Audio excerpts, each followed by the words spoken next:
Hey everyone, it's Jared with Blinkjar. I wanted to talk to you today about something we call data puking. And I know it sounds kind of gross, but I promise you there's meaning behind that term. I did not coin it. I do like it, but I did not coin the phrase. It was actually coined by Google's own Avinash Kaushik, and he is a data analyst and one of the rock stars in that sector. So, data puking is something that most agencies and consultants are guilty of. Basically, in a nutshell, what it does or what it means is we put a bunch of charts and graphs together, collect all of this data, and we just kind of puke it out, right, to our clients.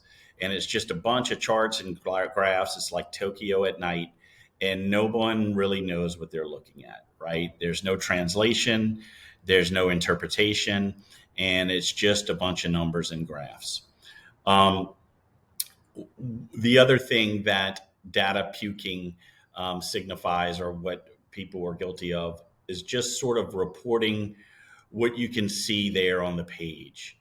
And as agencies, we need to adapt and get much more thorough and provide much more insight into what those data metrics mean. So I'll give you an example just so you can see. So this is a chart that is sort of guilty of just telling facts, kind of puking out the data, if you will, and not really giving you a glimpse behind the curtain or really saying what it means, right? So this is a organic traffic by quarter. Essentially, we all are guilty of this.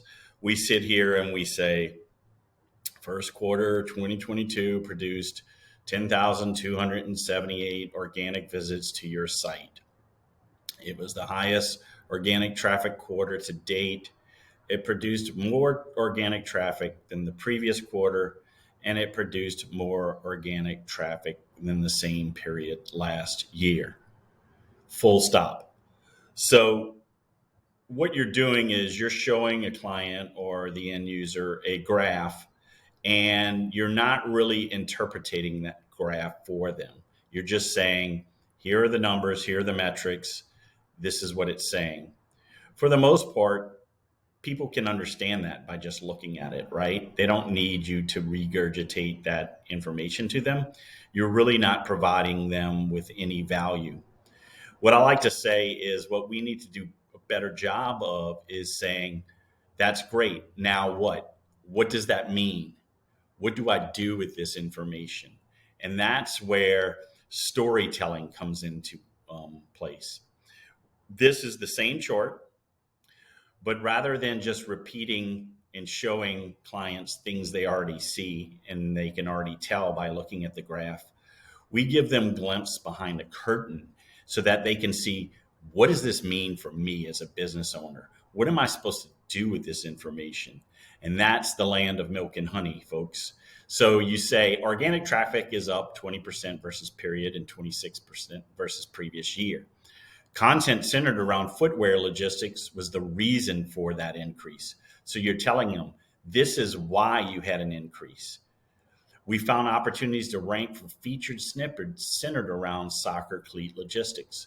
So we're digging even deeper and we're saying there are more opportunities to rank for something that is already doing really well for you. We're finding other things that can help amplify this even further. Leads for footwear logistics, however, have not increased with the traffic surge. So we're also pointing out, while their traffic has increased, we're not seeing an associated spike in leads. And then we also see a competitive opportunity in paid search for footwear logistics. So those are the insights. Now, what do we do with those insights? Where do we go from here? And that's where your takeaways come into place. Create and optimize content for the featured snippet opportunities. So we found featured snippet opportunities for footwear logistics. Let's go after it. Let's create content, optimize it so that we can be found in search for those opportunities. Then we need to use a heat map to evaluate why the conversions are not following the traffic. So, where are users bouncing off? What can we do to increase the lead generation? Because all that traffic is not important if we're not generating any leads. So, we're going to use heat maps to evaluate it. And then, based on the findings, we're going to create new modules, new CTAs, new forms, new opportunities for lead generation for this page. And then finally, we're going to evaluate what competitive information there is out there for paid opportunities as well, paid search for footwear logistics. Because studies show if we dominate both in paid and in organic, leads will follow. So that is a more of storytelling, telling the story of what's going on behind the numbers instead of just stating the facts. The old adage is, um, facts tell, stories sell. That's really what we're doing here. We're telling a story with the metrics that are more meaningful and more actionable. I hope this video was helpful. If you have any questions, log on to blinkjarmedia.com. Thank you.